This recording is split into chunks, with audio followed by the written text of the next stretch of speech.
My name is Kennedy Riggs. I'm a former Miss Rodeo America. My name is Jordan Weaver. I am a professional unprofessional. I got nothing. Welcome to the first installment of whatever this is. It doesn't even have a name yet. It's like a brand new baby. Like, it's a lot of pressure. We're going to give it a few days. You know? Yeah. Because once you name the baby, then every time I've had kids, I've always said that, like, let's give it a couple days, see if it's something we want to do or not. Let's sit on this. Make Right? sure we're down for it. Yeah, we don't want this anymore. Never mind. Let's give it back. We are in New Orleans. We're actually right outside the Superdome. In April, we're going to be coming to you from the Superdome Hondo. It's the first time we've ever had a second location because it's still brand new. We're giving it a couple days to see if this Hondo's going to work. The thing that is so fun to me in New Orleans is it's such a culture. Like this, the thing you hear about, it's the Big Easy, it's jazz music, it's the food, it's Mardi Gras. And I think the same is true about the Hondo. Like, it's the digital media experience, it's the music, it's the rodeo, and when you combine all those things together, it's a cultural experience. And so it's gonna be cool. Yeah, selfishly, I'm excited to see when those two things merge. So yeah. The idea of this show, walk us through it. Give me your what's the mark we're aiming for here? Okay. Basically, we're going to say everything on and off record that you want to hear in the rodeo world. No, we're not. We're not going to say everything off record. We're going to say everything that people want to know in the rodeo world. No, I'm not agreeing to that. Hard stop. I'm going to say these are the things that we want to talk about that we're also okay with being on record. Okay, What's your fair. most, okay. More than most people put on record, If that's where you want to go, give me your hottest take that you're supposed to be off record right here. Let's start. You kick it off. Be the leader. We're going to do off record hot takes. Give us an example. What is your hottest off the record take? Okay, let me put this delicately. No, that's off the. That's the whole idea.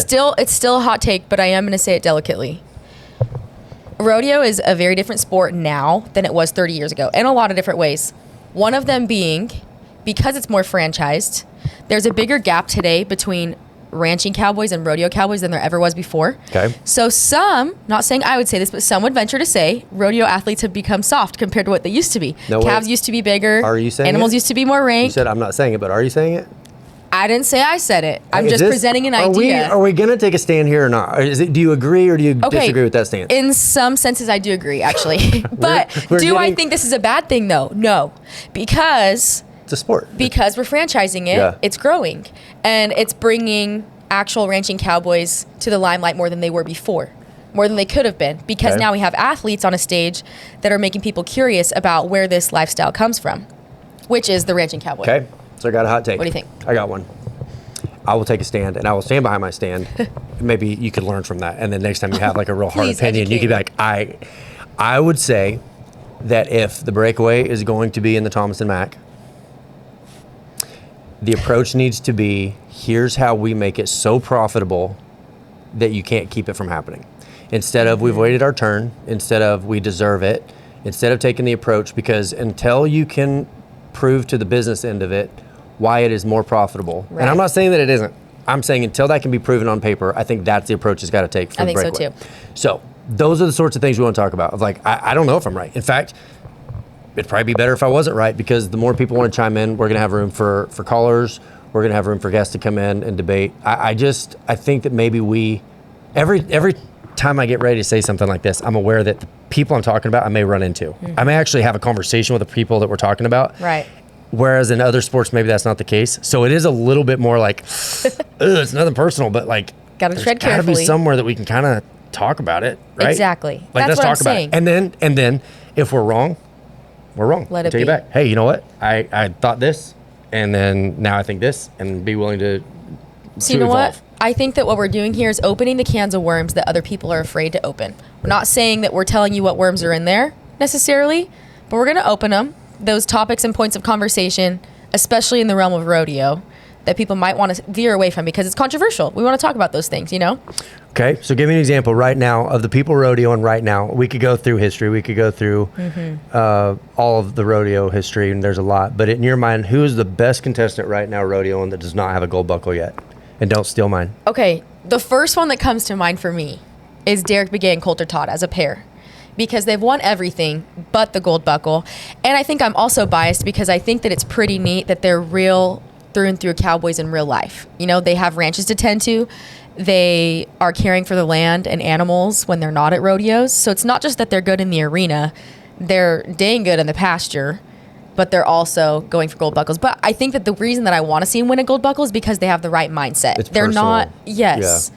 They know how to keep their priorities in line. Their families come first, and they're not going to beat themselves up if they lose a $50,000 check, whereas that's easy to do for others. My favorite Derek Begay story related to a gold buckle is that he was the last guy to go in the 10th round one year, and if he didn't win it, Aaron Sinigini was going to. And he's backing in the box, and you'd think like all the pressure's on, and he was smiling. Like he was like, man, one of our guys, we did it. You know what I mean? Like he didn't feel like, oh, the pressure's on me, I got to win it. He was smiling of like, man, we did it. Yeah. It was like the win was already established, and he ended up not winning the gold buckle, but that moment to me stands out. I was like, man, that's so cool. He was like, it was like he was proud of his guys, you know? That's a good depiction and so, of him. the opposite take of that, as an example, would be, does a guy like Derek or Coulter, do they rope better than some of the guys who haven't won them? I think that Jake Long this year was in the argument for like best healer that had never won a gold buckle, so to see him get one. I'm going to go with Will Loomis. I think Will Loomis is probably the most dominant contestant without one right now. And, you know, you see guys like Shad that get to the NFR, they're so different throughout the year than they are at the NFR. And Shad kind of got it turned around this year. He's won some gold buckles, obviously, but you see guys that like that style.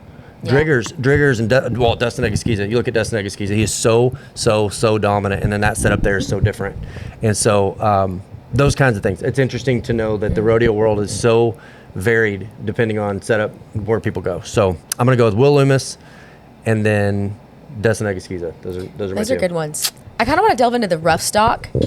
I don't want to make any specific predictions just yet, but I think that there are some underdogs that are going to have good years this year.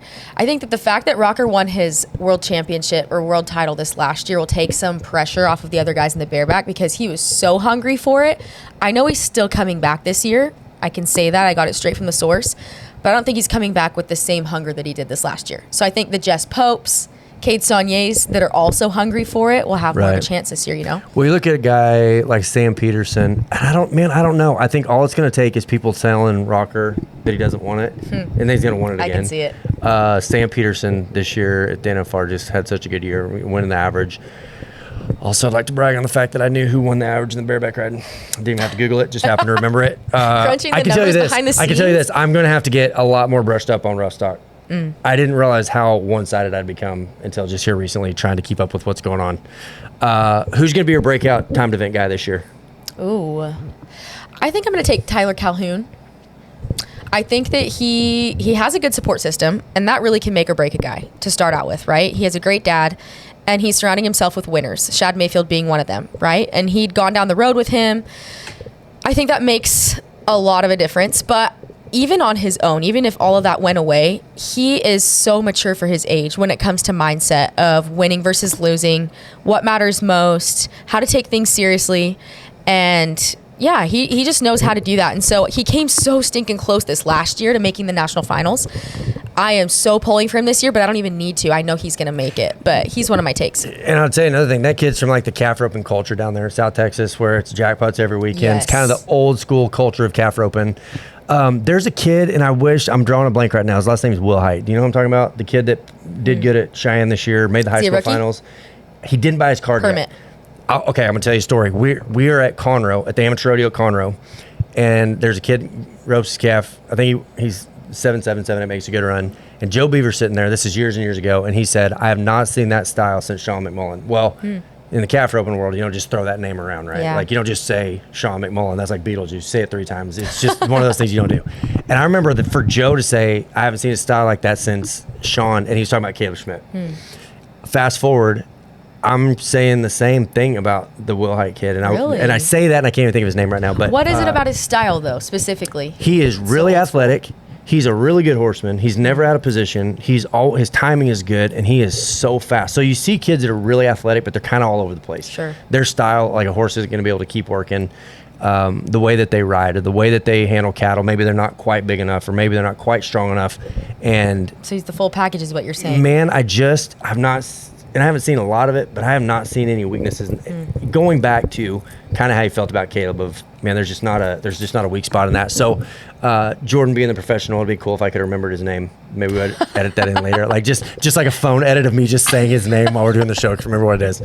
What about your rough stock? What's your rough stock predictions this year as far as breakout stars? So I don't know if this can be considered a breakout, but I think it's more of a comeback. Wyatt Casper was on fire last year.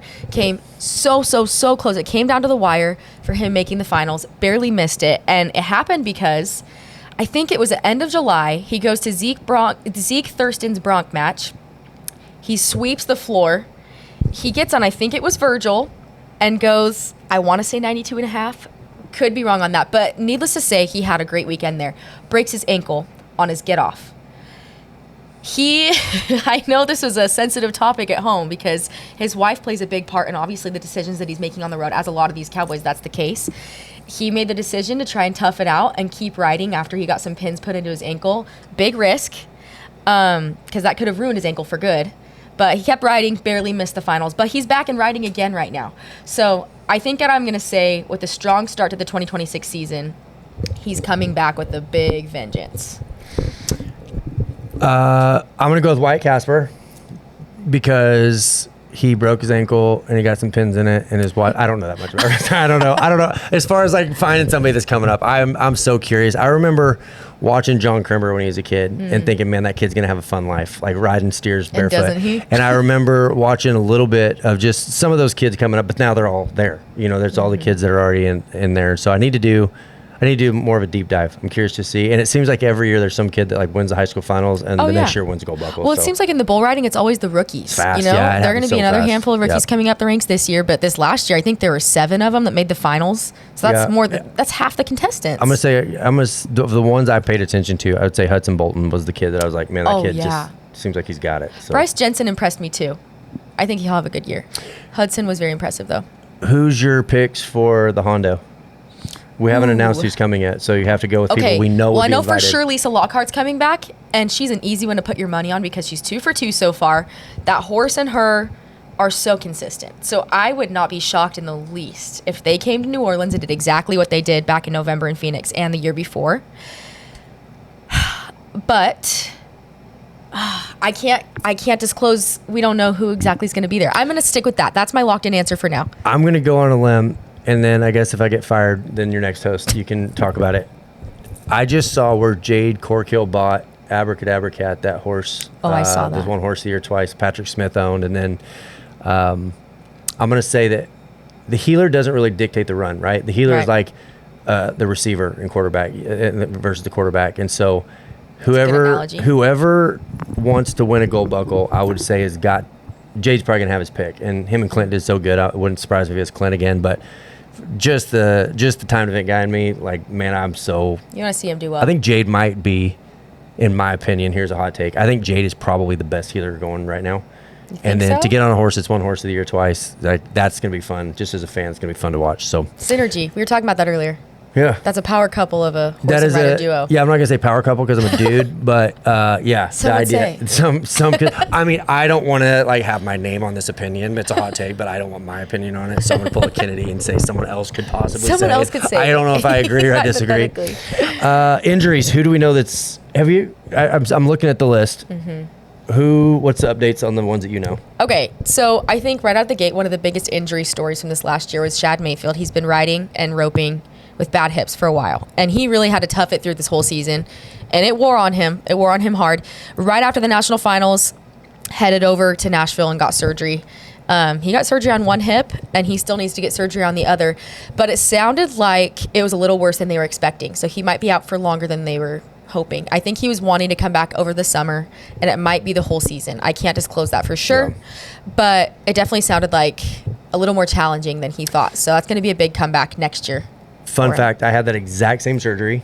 No way. At the exact same hospital with the exact same surgeon. Exactly. Really? Everything that he did, I had done. He seemed to be the guy to go to. Dr. Bird. And it took me longer. I'd always healed from injuries faster, and that one took a while. And then there's a confidence factor too, because I bet. You've experienced that hurt so much for so long, just to even mentally feel like you can trust that it's going to be all right.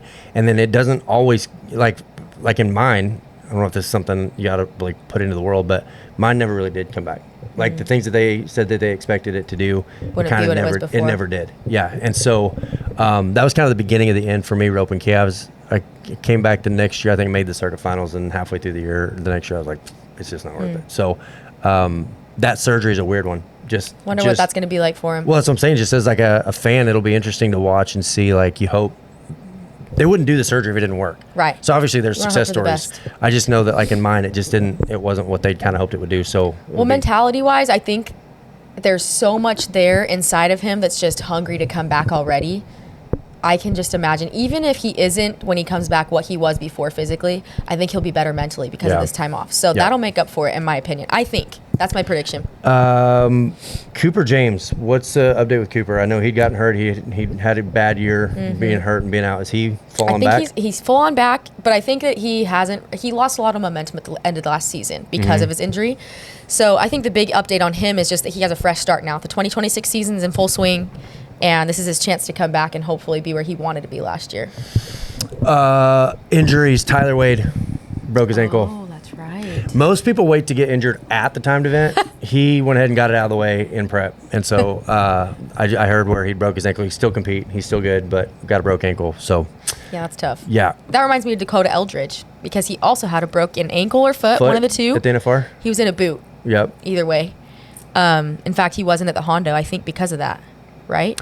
I don't know that. I know that he was. They said it was something that's supposed to come back. I had heard that he was kind of getting better there towards the end of the rodeo. Okay. So, what is an off the record hot take? What's something that somebody watching the show is like, man, I didn't know that. Something that insider baseball. You have any? Okay, I do have something. And I only feel confident saying this because there was an article released about it. So I know I'm not the first to release this news, but it's obscure enough that I think that it's new news to a lot of people. One of my favorite rough stock riders that I met this last year, his name is Taylor Broussard. And he's one of my favorites because he was open with us about how he had battled addiction. And rodeo played a big part in helping him through that. Having an outlet to do something so physically demanding, also mentally demanding at the same time. I never would have thought of this, but it's almost healing. It can be a vice, but for him, it was healing. It helped him get away from his addiction. He really leaned on his faith. And so he's a guy that I want to see do well because of that. Getting through something like that and relying on rodeo and your faith, that's just a guy you want to see win, you know? There's a term called STIRB. It's short-term energy relieving behavior. And it talks about like the gym. Instead of, it's not always a good thing.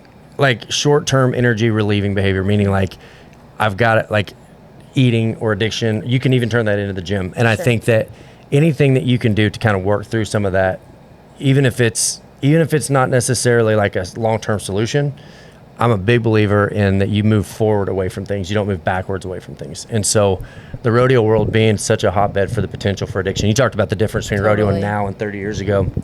We didn't talk about it. You could go to a billion rodeos, you know, and I wonder now how much we're going to get to hear those stories as people are starting to talk more openly and we're less kind of shame driven as a society and as a culture. It's so interesting. I love Cade Saulnier's thing that they put out about his dad. I actually rode it with his dad in college, and for them to be so open and honest about it, and just to be willing to talk about it. I hope there's more of that coming. I hope that that's some of the things that people are more willing to be like, It's very respectable. hey, it's not what I want. It's not what I wanted. It's not what I wish happened, but this is where I'm at. And so, I'm hopeful there's some more of that coming as far as what we're able to know and behind the scenes, because no one's alone, right? I feel like one of the most powerful moments in someone's life is when they go, wait, you too? Because like, man, there's nothing worse than feel like you're going through something by yourself. And so those kinds of stories, that's cool. Well, I think that that's one thing that we're going to try to capitalize on here is talking about those stories, because here's the thing. Rodeo, historically speaking, has not necessarily been a mainstream sport. But I think with the momentum we're catching and where we're at right now, it definitely is becoming one. Yeah. And with that, though, comes opportunity to tell these deeper stories. And in the world of rodeo, I think that there's just a higher saturated group of people that are grounded. They know what matters most. And nobody's perfect. There are pros and cons that come with the rodeo world, you know, like you're talking about. We can see addiction. We can see hardships and trials like that. But I think the difference is these people want to change. A lot of them are very grounded in their faith, and they're willing to talk about it. So That's what I want to bring here. Are we willing to admit, finally, maybe in the rodeo world, that not everybody's a saint? Totally. I don't know. I mean, I don't want to get anybody's dirt, but shout out Stephen Doobie. Stephen said, we always hear about how great everybody is, and we're told that they're just great people. We don't talk about it. And he's like, man, I feel like it would help so much if we were willing to go, hey, it's a struggle. Like, it's a battle. There's good and there's bad. And in any other sport, when somebody goes through something, you're allowed to talk about it. And so how to do that respectfully, not out anybody's news. I'm not talking about airing anybody's dirty laundry, but the willingness maybe for somebody to come forward and be like, hey, it looked really good from the outside, but this is a struggle that was happening on the inside. And it'd be interesting to see if there's some of that we would be allowed to be a part of in some of that storytelling. So, okay, so we're going to do this again. We're going to do some invites. We're going to officially do some invites with telephone, call-ins, things like that maybe this week. Big things coming. Try to get a couple more here while we're in New Orleans. And then this is just the beginning. We're just kind of like scratching the surface off of it. We're going to come up with a name. It's like we're finishing each other's sandwiches. Oh. I knew that was coming. Never in my life ever said like and subscribe. Here we are. So I'm breaking the barrier here. But you guys check out this. We're gonna check out this. Check out this. Shut up, Kennedy. Okay, I've never in my life said the words like and subscribe until right now. But if you guys will go like and subscribe, that's so hard to say. I hate that so much. The YouTube page with the Hondo. Hold your hand. Go ahead, Miss Rodeo America. Show me how it goes. Guys, there is way more coming. So yes, like and subscribe so you can stay in tune and in touch. We've officially not named this. Ultimately, it's the pre-show. But if you guys have suggestions on what to call this, and you don't even have to be nice, just rip the Band-Aid off. I will personally like all the comments, good or bad. So if you guys have a name for what to call this, it's ultimately just going to be like the voice of the Hondo leading up to the events and what's going on and our contestants and things like that. Just a kind of a behind the scenes view. So this is going to be something it's just going to kind of be an evolving sort of a thing. I think it'll kind of take shape and building towards April at the Hondo. Hopefully the idea being that by the time we kick off and do the pre-show, we've already got some momentum and there's some of these stories that you guys are familiar with and getting to follow, and it'll just go into New Orleans and all the rest of them. Yep, big things down the road, and you'll catch it here with us.